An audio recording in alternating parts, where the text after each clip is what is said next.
Fabienne Coppel-Sorel, bonjour. Bonjour. J'ai eu envie de vous inviter parce que vous avez fait une déclaration il y a environ une semaine de cela dans laquelle vous disiez que la région, dont vous êtes vice-présidente, réfléchissait à rendre les transports en commun gratuits à La Réunion, et en particulier les bus jaunes. Alors, est-ce que vous pouvez nous expliquer de quoi il s'agit? Est-ce que c'est vrai cette information? Alors, tout d'abord, c'est le président de région, Didier Robert, qui a annoncé, lors de la dernière assemblée plénière, qu'en effet, il souhaitait lancer une réflexion pour mettre en place ou ne pas mettre en place, en fonction des débats qui vont avoir lieu, la gratuité sur le réseau interurbain, le réseau Cars Jaunes. Donc cette annonce a effectivement suscité beaucoup d'interrogations. Je reçois beaucoup d'usagers, des transporteurs. Vous êtes en charge du dossier à la région, en fait. Tout à fait. J'ai en charge les transports déplacements, l'intermodalité, le réseau régional de transport guidé, le projet RAN-RAI qui devrait rentrer en chantier. Et bien entendu, dans le cas des dépassements, la région a récupéré la compétence Cars Jaunes le 1er janvier 2017 et depuis ne cesse d'améliorer ce réseau interurbain. Et aujourd'hui, on souhaite franchir une nouvelle étape, lancer cette réflexion. Alors c'est vrai que la gratuité dans les transports publics, ça implique aussi des contraintes budgétaires, parce que c'est gratuit pour les usagers. Oui, parce que la gratuité, c'est une fausse gratuité, il faut bien que quelqu'un paye, en fait. Exactement. Si ce n'est pas l'usager, c'est le contribuable. Tout à fait. Ce n'est pas gratuit pour tout le monde. Donc aujourd'hui, nous savons que le titre de transport, Cars Jaunes, puisque je parle du réseau interurbain qui est géré par la région, le titre de transport est payé à 80% par la collectivité régionale dans le cadre d'une délégation. Saint-Pierre, par exemple. 2 euros. Le réseau Cars Jaunes est à 2 euros. D'ailleurs, il y a une enquête dernièrement de satisfaction qui a été réalisée et les gens, globalement, trouvent que 2 euros pour un réseau de transport interurbain, c'est pas beaucoup. Voilà. Donc, c'est aussi intéressant à intégrer. Au port ou si je vais à Saint-Pierre, c'est le même prix. C'est 2 euros. Voilà. 2 euros, tout à fait. Alors que les transports interurbains... la question, vous vous rendez compte que ça fait très longtemps que je m'appelle Cars Jaunes. Bon, écoutez, je vous propose qu'on le prenne un jour ensemble. Moi, j'ai ma carte, d'ailleurs, et Unipass. C'est très simple, Pierrot. Il suffit d'aller dans une gare routière, par exemple, et on vous délivre une carte Réunipass qui vous permet ensuite de prendre les réseaux Cars Jaunes à n'importe quelle ligne, à n'importe quelle heure de la journée, voire même de la soirée. Et c'est un titre de transport sans contact.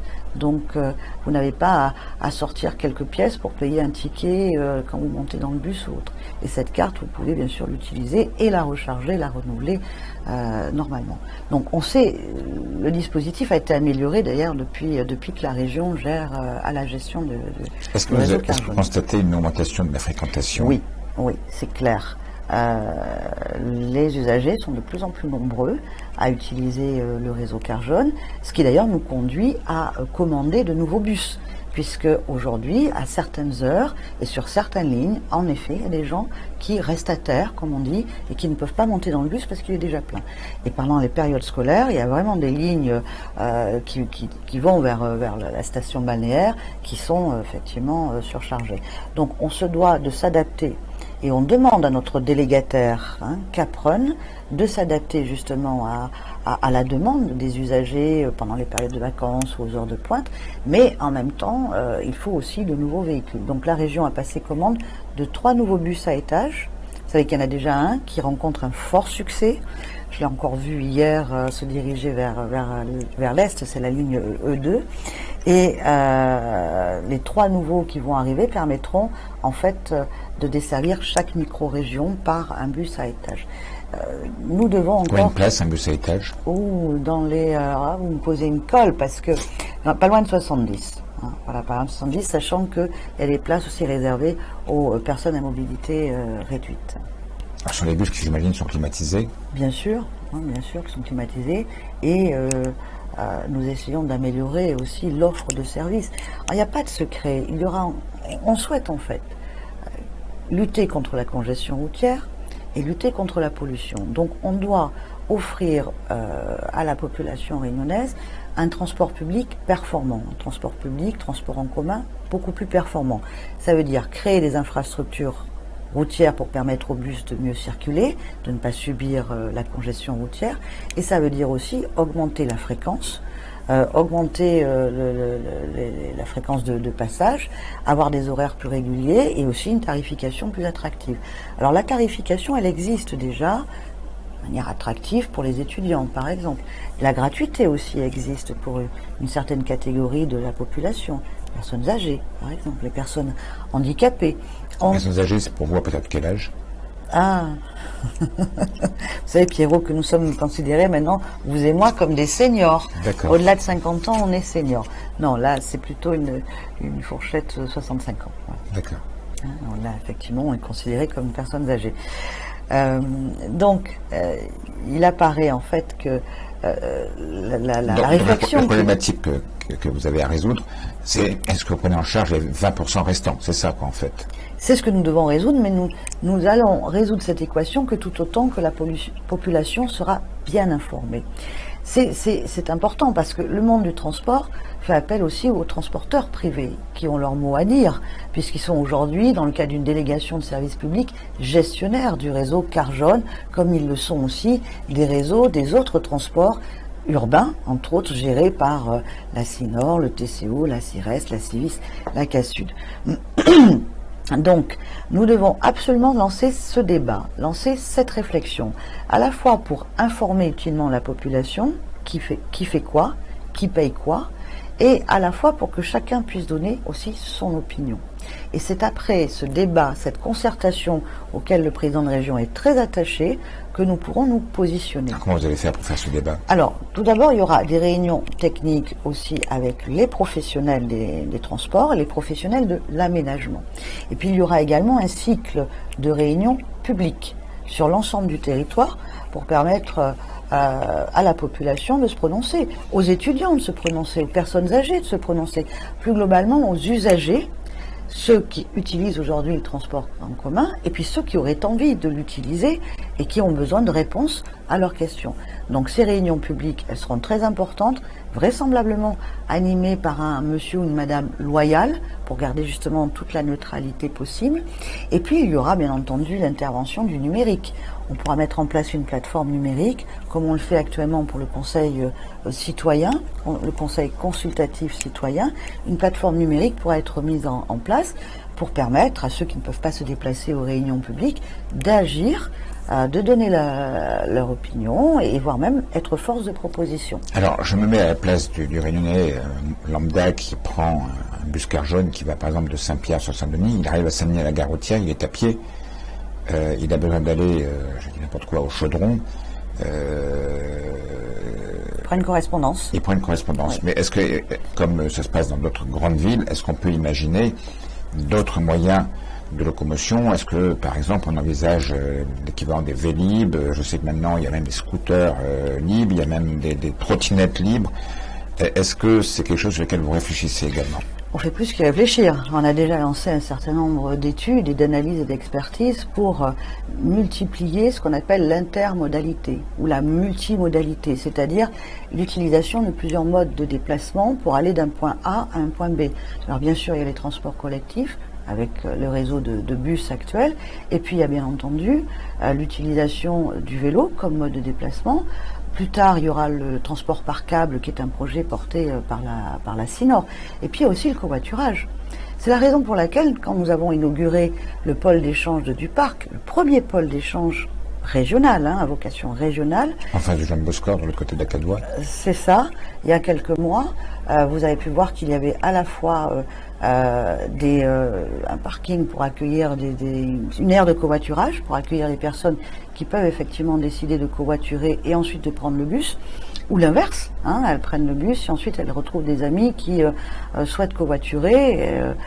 Il y a également un espace réservé au vélo. Alors le Vélib, moi je souhaite réellement le développer, et la région avait confié à Maraina une étude sur le modèle économique. SPL Maraina. Voilà, la SPL Maraina, une étude sur le modèle économique du vélo en libre service. La première phase de cette étude est terminée. Nous avons réuni l'ensemble des collectivités lors d'un séminaire, très nombreux d'ailleurs. Ils étaient venus en nombre en leur disant maintenant on fait quoi? C'est vrai que ça coûte cher. Mais c'est un service public, ça répond aussi à une demande de plus en plus croissante. Vous prenez le bus et ensuite quand vous arrivez en gare, vous prenez un vélo en libre service. Et en plus c'est bon pour la santé. C'est bon pour la santé, il peut y avoir des vélos à assistance électrique avec des recharges photovoltaïques. La Réunion, je veux dire, par rapport à la métropole, il fait froid, ici on a du beau temps la plupart du temps, donc c'est... Et on a de plus en plus d'itinéraires cyclables aussi qui ont été créés par la région. Et s'il y a une demande, il y en aura encore plus. Et il y en aura encore plus. D'ailleurs, tous les ans, on livre à peu près une dizaine de kilomètres. Là, il y a 2 chantiers de la voie vélo régionale qui vont commencer, Sainte-Marie et Saint-Paul. Mais les communes aussi sont très impliquées. On aimerait qu'elles le soient davantage, en fait.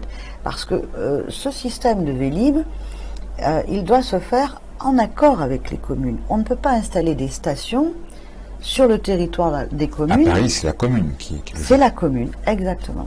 Alors après, ça peut être un syndicat créé, si on doit être dans l'intercommunalité. Par exemple, un Vélib, vous le prenez à Saint-Paul, ensuite vous allez direction Saint-Leu, ou au port ou la Possession. Je vous donne l'exemple du TCO.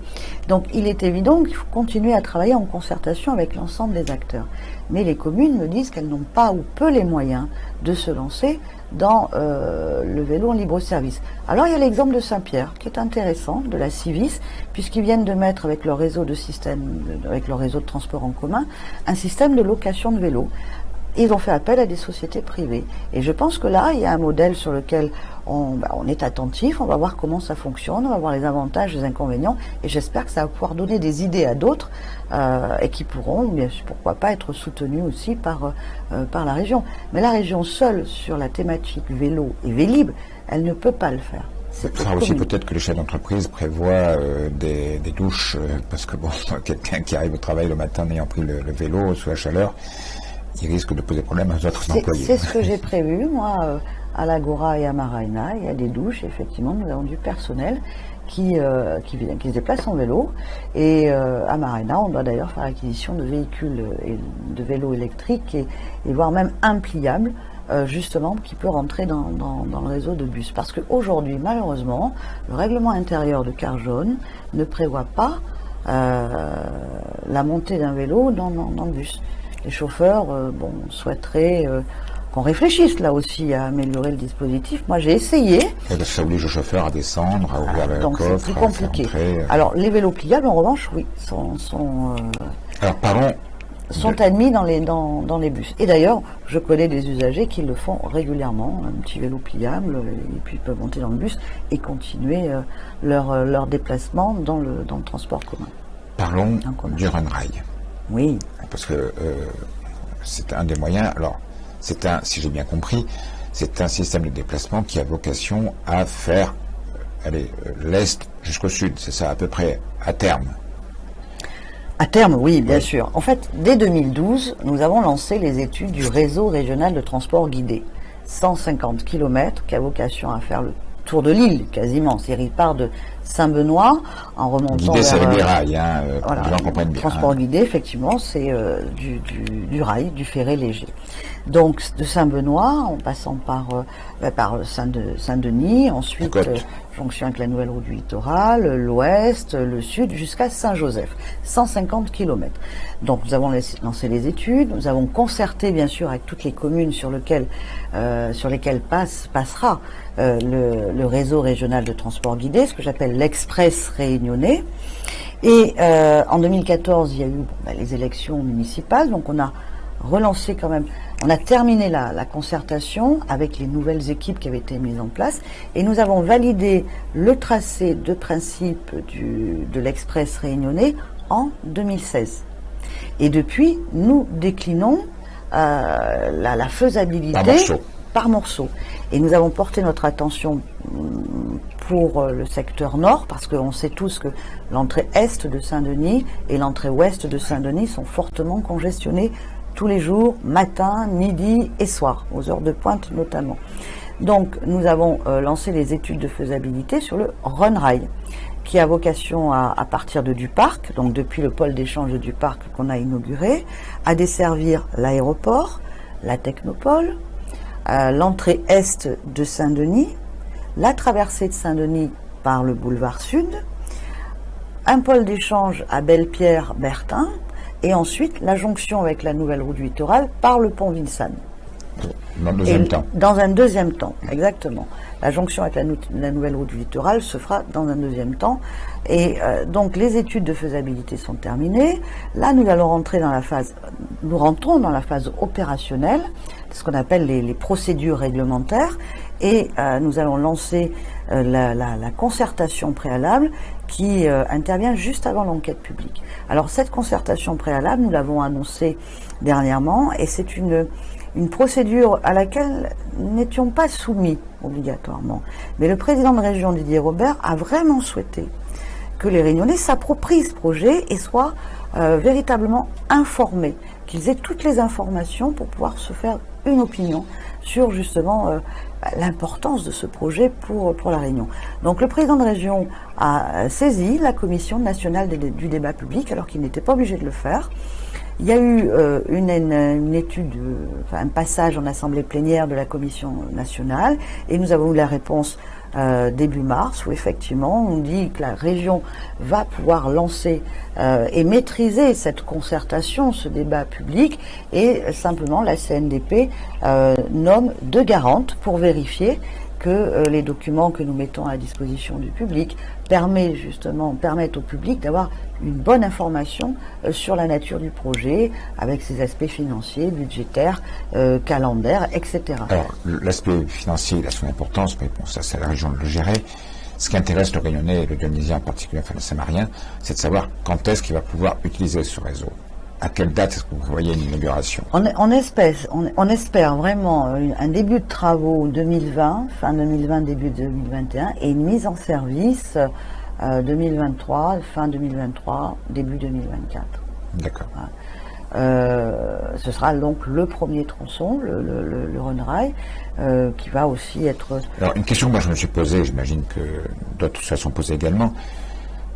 Comme on est en train de faire de la nouvelle route du littoral, pourquoi ne pas avoir tout de suite intégré la nouvelle route du littoral et avoir fait prolonger ce Rhône-Rail jusqu'à la possession au moins? Mais c'est prévu. Non, mais tout de suite, dans la première tranche. Il faut d'abord que la nouvelle route du littoral soit livrée. On sera dans les mêmes délais. On sera dans les mêmes délais, effectivement. En même temps, vous savez, à la région, nous devons avoir une vision équilibrée de l'aménagement du territoire. On ne peut pas non plus favoriser toujours le même secteur. Et c'est pour ça que nous avons souhaité également lancer les études pour l'extension vers l'Est. Et d'ailleurs, on a eu une réunion très constructive hier. On a eu d'ailleurs une réunion très constructive il y a quelques jours avec les élus de la Cinor, avec les élus de Saint-Denis, avec les élus de Sainte-Marie. Et j'étais encore hier à la mairie de Sainte-Suzanne. Nous avons beaucoup travaillé avec le maire de Sainte-Suzanne, Maurice Gironcel, pour qu'il y ait effectivement une connexion aussi avec d'autres modes de déplacement sur... Mais je vous pose la question pourquoi? Parce que donc ça me semble l'extension plus facile, vers l'Est, elle est déjà importante, mais on va être aussi dans un premier temps sur un mode routier. Vous savez que c'est un projet d'importance, d'envergure, qui va nécessiter aussi des financements. Donc aujourd'hui, nous savons que les financements, notamment les fonds propres aux régions et le prochain programme européen, nous permettront de financer le premier tronçon Rhône-Rail et éventuellement même les premières extensions. Donc on agit à la fois sur l'extension Est et aussi sur l'extension vers l'Ouest. Et vers l'Est, nous avons déjà, au moins on souhaite vraiment agir pour faciliter le déplacement des bus, et des travaux sont en cours pour permettre aux bus de circuler dans des voies propres qui leur sont réservées. Et nous avons aussi pour ambition de doubler la route nationale depuis Saint-Benoît pour permettre aux bus de circuler. Donc, dans un premier temps, Saint-Benoît, Sainte-Marie, nous serons sur un mode bus et le mode ferré commencera à Duparc. Mais les études sont déjà lancées pour envisager à terme, au moins jusqu'à Cartier-Français, un mode ferré. Ça, ce sont nos ambitions. Ensuite, il faut du temps pour réaliser tout cela et il faut des financements.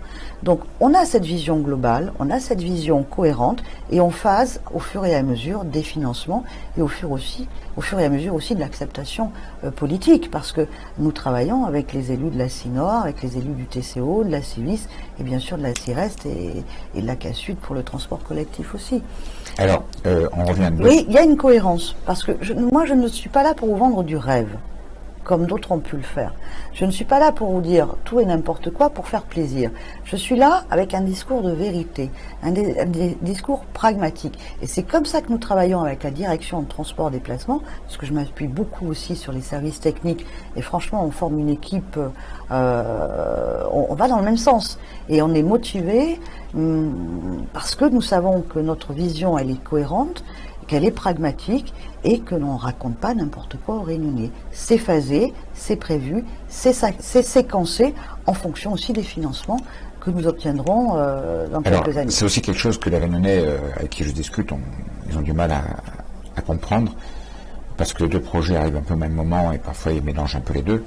Donc il y aura bien deux projets de transport ferré avec des rails, celui de la région sur l'actuel boulevard Sud, et en parallèle, sur l'ancien trajet du tram-train, si on peut dire, un projet qui sera celui de la Sinor, et qui lui passera par le centre-ville, et qui fera plus de stop que ne fait celui de la région. Tout à fait. C'est bien ça. Vous avez bien résumé. Quelques précisions complémentaires, parce que ce sont deux modes de déplacement un peu différents néanmoins. Ils sont complémentaires, mais ils sont différents pourquoi? Parce que le Runrail de la région est un réseau express, c'est un réseau armature, colonne vertébrale.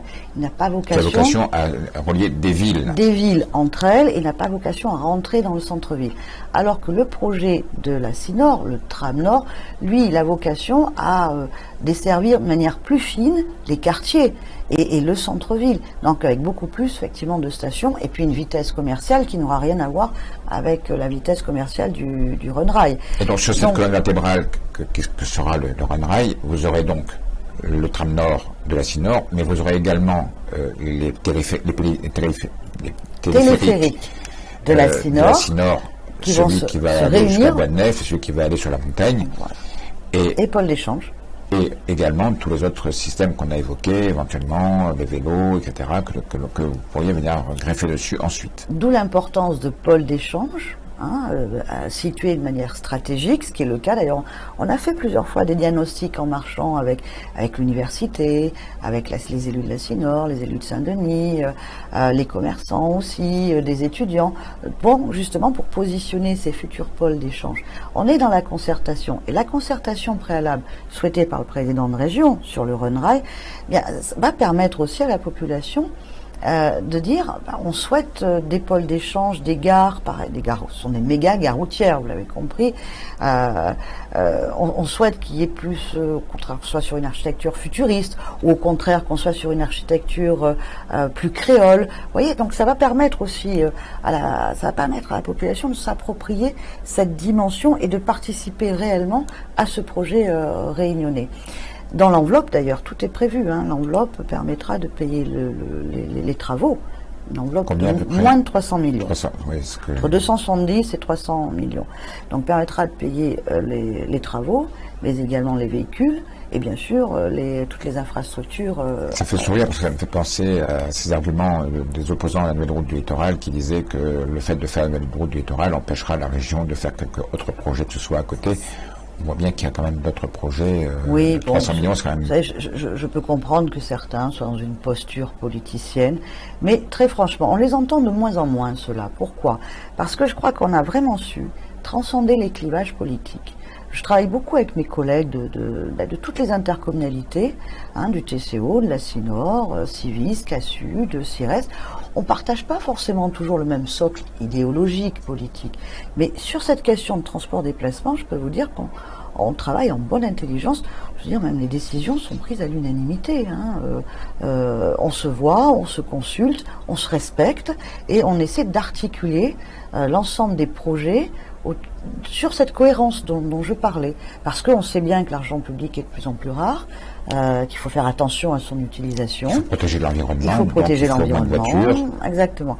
Donc on est vraiment, on travaille en bonne intelligence. Et sur les deux projets sur le Nord, Tram Nord et Runrail, ils sont complémentaires. Et on pourra mutualiser justement les pôles d'échange, mais ils ne sont pas concurrents. Je le dis, je le répète. D'abord, ils n'ont pas le même tracé, ils n'ont pas la même vitesse commerciale. Il y a le tronçon aéroport Tech Nord qui pourra, à mon sens, devra être encore un peu mieux débattu parce que le système métrique souhaité par la CINOR est un système, on va dire, un petit peu ancien quand même. Hein. On va dire que ça date du 19e siècle, mais pas loin. Alors que le système, l'écartement des rails, choisi par la région, c'est le système standard, qui est appliqué partout dans le monde et qui permettra d'ailleurs même au tram ouest, parce qu'on parle du tram nord, mais il y a aussi le tram ouest qui est en projet, et on travaille beaucoup avec les élus du TCO, et qui permettra donc au tram ouest et au Run Rail de mutualiser des équipements sur ce secteur de l'ouest. Donc on espère qu'avec le nord, on pourra mutualiser aussi les pôles d'échange. Très bien. Merci en tous les cas. Merci. On aura l'occasion de se revoir parce que je pense que c'est quelque chose, un dossier qui n'est pas fini et qu'on aura l'occasion d'en reparler. Merci en tous les cas. Merci beaucoup, Monsieur Dupuis.